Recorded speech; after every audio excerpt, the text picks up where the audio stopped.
నమస్తే.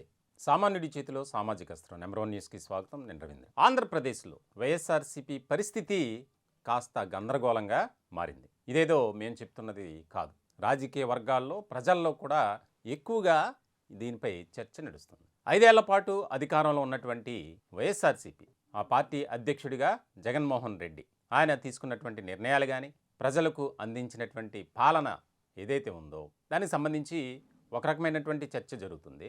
అలాగే వైనాట్ 175 అని ఒక ధీమాతో భరోసాతో ఉన్నటువంటి జగన్కు ఏ రకమైనటువంటి రిజల్ట్ వచ్చిందో మనం చూసాం. ఇలాంటి తరుణంలో ముఖ్యమైనటువంటి పరిణామంగా ఇది రాజకీయ వర్గాల్లో చర్చ జరుగుతుంది. ఎక్కడా కూడా సొంత పార్టీ నుంచి ఒక రకమైనటువంటి సపోర్ట్ లేదు. ఇప్పటికే వైఎస్ఆర్సీపీ నుంచి కొంతమంది బయటికి వెళ్ళిపోతున్నారు. అలాగే మరికొంతమందిపై కేసులు, అరెస్టులు, విచారణలు ఇవన్నీ ఎక్కువ అవుతూ వచ్చాయి. ఇటువంటి తరుణంలో ప్రజాక్షేత్రంలోకి రావాలి ప్రజలు, అలాగే పార్టీలో ఎప్పటి నుంచి ఉన్నటువంటి కార్యకర్తలు, నాయకులు వారితో మమేకం అవుతూ పార్టీని ఒక గాడిలో పెట్టాలి. ఇది ముఖ్యమైనటువంటి టార్గెట్గా జగన్ ముందు ఉంది. అయితే పరిస్థితులు మాత్రం ఆయన అనుకున్న దానికి భిన్నంగా ఉన్నాయి. సమీకరణాలు మారుతున్నాయి, పరిస్థితులు తారుమారు అవుతున్నాయి. ముఖ్యంగా తాజాగా పులివెందులలో జగన్మోహన్ రెడ్డి ఏదైతే ప్రజా దర్బార్ అనే పేరుతో ఒక కార్యక్రమాన్ని నిర్వహించారు. కొద్దిసేపు బాగానే ఉన్నప్పటికీ ఒక్కసారిగా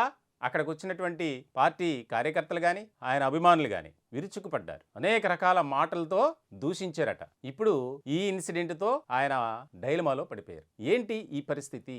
ఎప్పుడు లేని విధంగా మనకి ఇట్లా ఎదురవ్వటం ఏంటి అనేది. కడప జిల్లాలో, అందులోనూ పులివెందులలో జగన్మోహన్ రెడ్డికి, ఆ కుటుంబానికి ఒక ప్రత్యేకమైనటువంటి పేరు, గుర్తింపు ఉంది. అటువంటి ప్లేస్లోనే ఈ రకమైనటువంటి సిచ్యువేషన్ రావటం జీర్ణించుకోలేకపోతున్నారట. ఇప్పటికే సంక్రాంతి తర్వాత ప్రజల్లోకి వెళ్ళాలి, 175 నియోజకవర్గాల్లో పర్యటించాలి, వారంలో 2 రోజుల పాటు అందుబాటులో ఉండి ఆ నియోజకవర్గ నేతలు, అలాగే అక్కడ ఉన్నటువంటి ముఖ్యమైనటువంటి సమస్యలపై ఫోకస్ పెట్టి ప్రజలతో చర్చించాలి. ఇది ఆయన కాన్సెప్ట్గా కనిపిస్తుంది. కానీ ఎదురవుతున్నటువంటి పరిస్థితులు ఏదైతే ఉన్నాయో మరి వీటిని బట్టి ఎలా ముందుకు వెళ్తారు అనే దాని మీద తీవ్రమైనటువంటి చర్చ పార్టీలో జరుగుతుంది. ఇప్పటికే పార్టీ కార్యక్రమాలకు ఎవరూ కూడా ఇంట్రెస్ట్ చూపించట్లేదట. ఏదైనా ప్రాంతంలో ఏదైనా కార్యక్రమం నిర్వహించాలంటే మనకెందుకులే అనే ధోరణితో ఉన్నారట. చాలా కీలకమైనటువంటి పరిణామంగా పార్టీలో చర్చ జరుగుతుంది. ఇప్పటికే చాలా మంది పార్టీని వీడి బయటకు వెళ్ళిపోయారు. ఆల్టర్నేటివ్ అనేది చూసుకుంటున్నారు. కొంతమంది అయితే సైలెంట్ మోడ్లోకి వెళ్ళిపోయారు.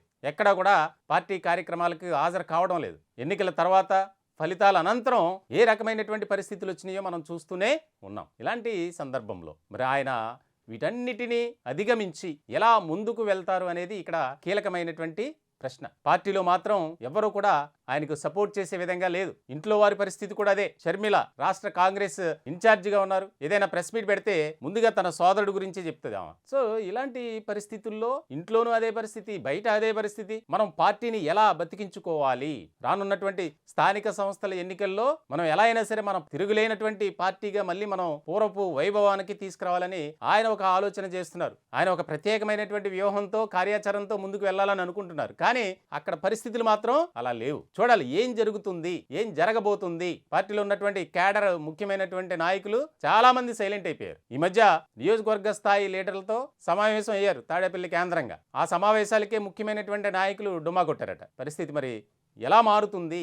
వీటన్నిటినీ మరి అధిగమించి ప్రతికూల పరిస్థితులు వాటిని అనుకూలంగా మలుచుకోవటానికి ఎలాంటి ఒక రూట్ మ్యాప్తో, పక్కా ప్రణాళికతో వెళ్తారనేది ఇక్కడ కీలకమైనటువంటి అంశం. ఈ యొక్క టాపిక్పై మీ విలువైనటువంటి సలహాలు, అలాగే అభిప్రాయాలు కూడా కామెంట్ రూపంలో తెలియజేయండి. మా ఛానల్ని దయచేసి సబ్స్క్రైబ్ చేసుకోండి. Thank you.